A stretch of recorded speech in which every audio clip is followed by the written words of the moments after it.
اف بعض المرات كنديرو لها جي. الوغ شنو هي قوة التجاذب الكوني؟ هي القوة اللي كاينة بين جوج ديال الأجسام. المثال اللي كنعطيو عادة هو ديال اس ديال الشمس، القوة اللي كتطبقها الشمس على الأرض، اس سولي و تي يعني لا تير. إذا هاد القوة اللي كتطبقها الشمس على الأرض شنو هي؟ هي قوة كتجر لينا الأرض نحو الشمس. تنقولوا أن القوة انجذابية، داكشي علاش سميتها التجاذب الكوني، يعني أن الشمس كتجر الأرض واحد شوية لعندها. اشنا هي القيمة ديالها؟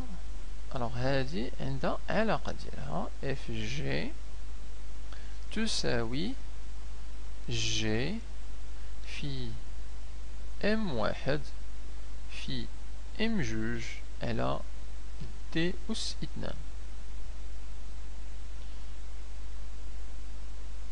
الوغ اشنا هي ام واحد؟ ام واحد هي الكتلة ديال بالكيلوغرام ديال الشمس، ام جوج هي الكتلة الأرض حتى هي بالكيلوغرام، دي هي المسافة اللي كاينة بين المركز ديال الأرض والمركز ديال الشمس ديال المسافة دي. و جي كنقولو هي هادي ثابتة ما كتغيرش، هي ثابتة التجاذب الكوني. بطبيعة الحال دي الوحدة ديالها هي المتر لأنها مسافة، و اف جي بطبيعة الحال بالنيوتن كيما دي بالنيوتن. إذا هادو هما القوى اللي عندنا في الدرس الميكانيك واللي غادي نستعملو.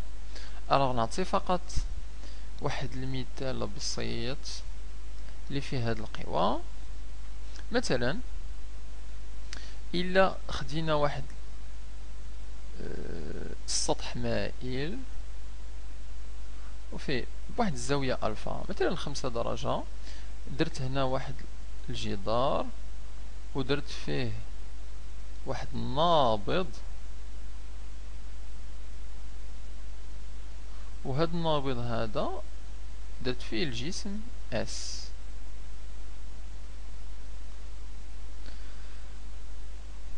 وبغينا القوى اللي كتطبق على هذا الجسم هذا. الوغ اول قوة كتطبق على الجسم هذا اللي دائما باش كنبداو هي قوة ديال الوزن او لا وزن الجسم. دونك الوزن الجسم كيكون دائما من مركز القصور، مركز القصور جي ديال الجسم كيكون نحو الاسفل. شكون اللي كيطبق هذه القوة ديال الوزن؟ كتطبقها الارض، لأن الأرض هي اللي كتجر جميع الأجسام اللي كاينين فوق منها نحو الأسفل. ثم عندنا قوة أخرى كيطبقها النابض. فين كيطبقها؟ كيطبقها نقطة التأثير ديالها هنا، دونك كيطبقها بحال هكا نحو الأعلى هي تي. وعندنا قوة أخرى ديال اغ اللي هي التماس. الوغ غادي ندير هنا نقول أنه بدون لا توجد احتكاكات باش يسهل عليا الرسم ديال اغ. الوغ ملي كتكون عندنا بدون احتكاكات الرسم ديال اغ كتكون عمودية على السطح. السطح هو هذا المائل و اغ خاصها تكون عمودية عليه، دونك اغ غادي تكون بحال هكا.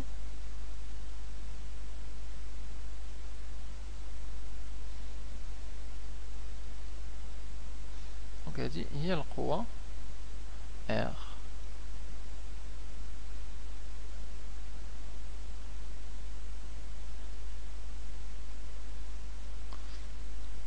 إذا القوى المطبقة على هذا الجسم هذا هو الوزن ديالو، هو قوة النابض، وثانيا القوة ديال التماس أو لا تأثير السطح.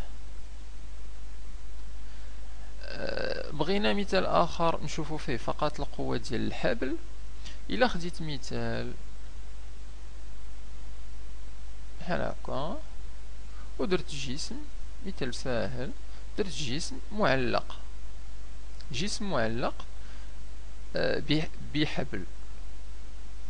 الوغ في هذه الحالة القوى المطبقة عليه عندنا الوزن نحو الأسفل اللي هي بي، وعندنا القوة ديال الحبل في هذه الحالة اللي هي دي. اذا هاد القوى هادو وهاد العمليه اللي درتها اللي كنسميوها عمليه جرد القوى، يعني كنقولوا جسم وكنشوفوا شنو هما القوى المطبقه عليه من الخارج. الا بغينا نتكلموا على ارخميت غادي خصنا تجربه فيها الماء.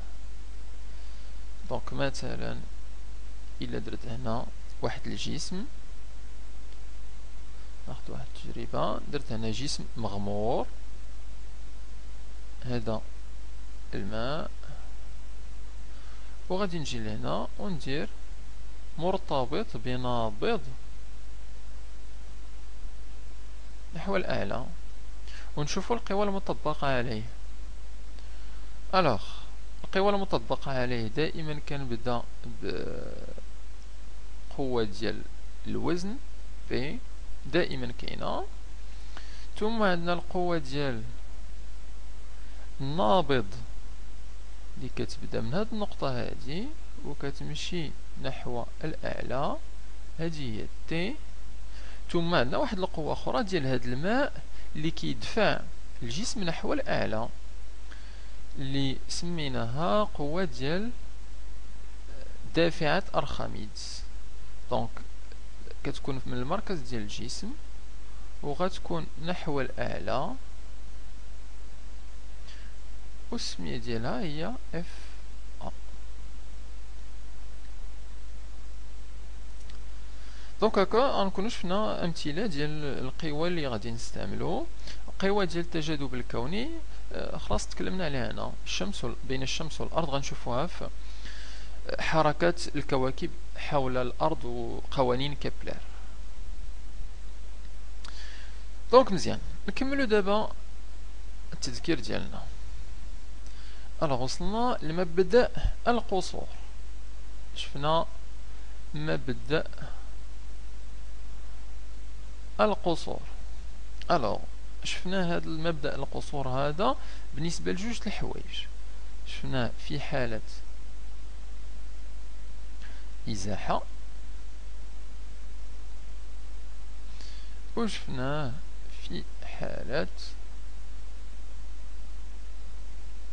دوران. الوغ في حالة إزاحة اشنو كيقول لنا مبدأ القصور؟ تيقول لنا في معلم غاليلي اشنو كيوقع في هذا المعلم الغاليلي؟ كيقول لنا مجموع القوى، اذا كان مجموع القوى الخارجية يساوي متجهة منعدمة، هذا راه يكافئ عندنا جوج الحالات فقط، يا اما جسم في سكون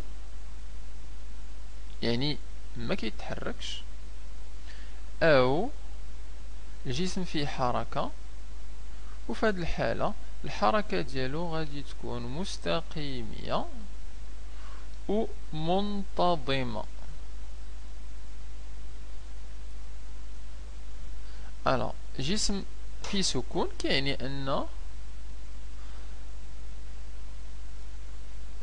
ان السرعة ديالو تساوي صفر، يعني بحال سبورة في الحيط، بحال طبلة فوق طبلة، بحال كرسي اكسيتيرا. هو جسم في سكون. او لا جسم في حالة حركة مستقيمية منتظمة، في هذه الحالة في تساوي ثابتة اللي كنكتبو عادة تساوي كونستانت. المثال ديالها هو سيارة في اوتوروت غادية مثلا ب 100 كيلومتر في الساعة ثابتة ما كتحركش. إذن في هذه الحالة المجموع ديال القوى المطبقة عليها تساوي متجهة منعدمة.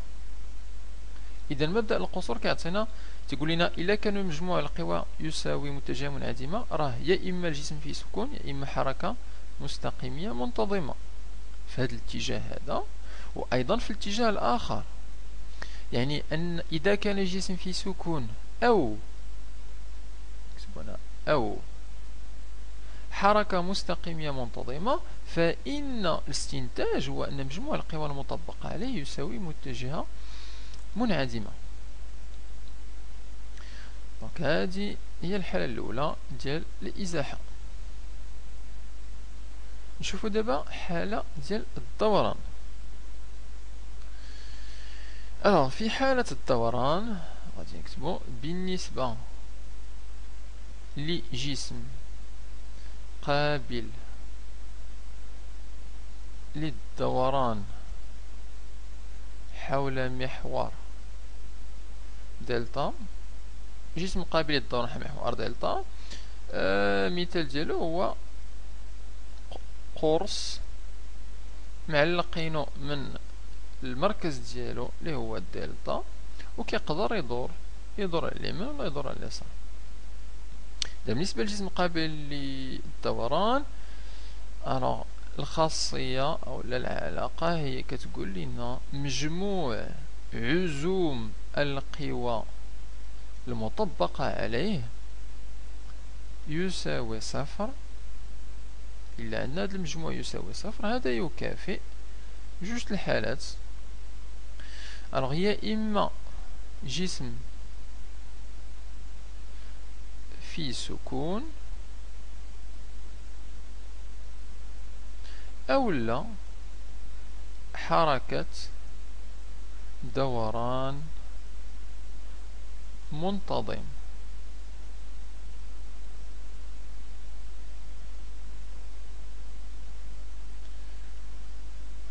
يعني دونك هنا نديرها بحال هكا. جسم في سكون قلنا هي السرعة، دابا كنتكلمو في دوران، إذا السرعة في حالة الدوران ماشي هي في، كنسميها السرعة الزاوية. في هذه الحالة السرعة الزاوية تساوي 0 غاديون باغ سكوند، أو لا في حالة حركة دوران منتظم في هذه الحالة أوميغا تساوي مثلا ثابتة، سي اون كونستونت اللي هي ثابتة. مثال ديال جسم قابل للدوران في سكون هو مثلا إلا درت هاد القرص هذا اللي درت أنا قرص وغادي نعلقو من المركز ديالو وغيبقى متوقف ما كيدورش، هذا جسم ثابت في سكون. جسم في حركة دوران منتظم مثلا السي دي، إلا درتو ان سي دي في الاورديناتور كيتسمع كيدور كيحاول باش يتقرا مزيان المعلومات اللي فيه خاصو يكون بواحد الحركة ديال دوران منتظم، يعني ما خصوش يبقى كي اكسليري وما كينقص وهذا، لان القرايه ديال مانيتيك ما كتخدمش مزيان، دونك خاصو يكون في واحد الحركه ديال دوران منتظم. هنا تزادنا واحد الحاجه جديده اللي هي العزم ديال القوه، اوفا جديده ما جديداش ديجا شفتوها في السنه اللي فاتت، مي فقط نشرحوا شنو هو هذا العزم هذا اللي تزادنا. دونك حساب كيفاش كنديروا عزم قوه اللي كنكتبوا على شكل ام ديال القوه اف. ناخدو مثال باش نحسبوه. ناخدو المثال ديال القرص، مركز القصور ديالو هنا دلتا. غادي نطبقو عليه جوج ديال القوى، غنطبق عليه قوة هنا نحو الأسفل، وغادي نطبق عليه قوة غادي تجي من المنتصف هنا، المنتصف ديال الشعاع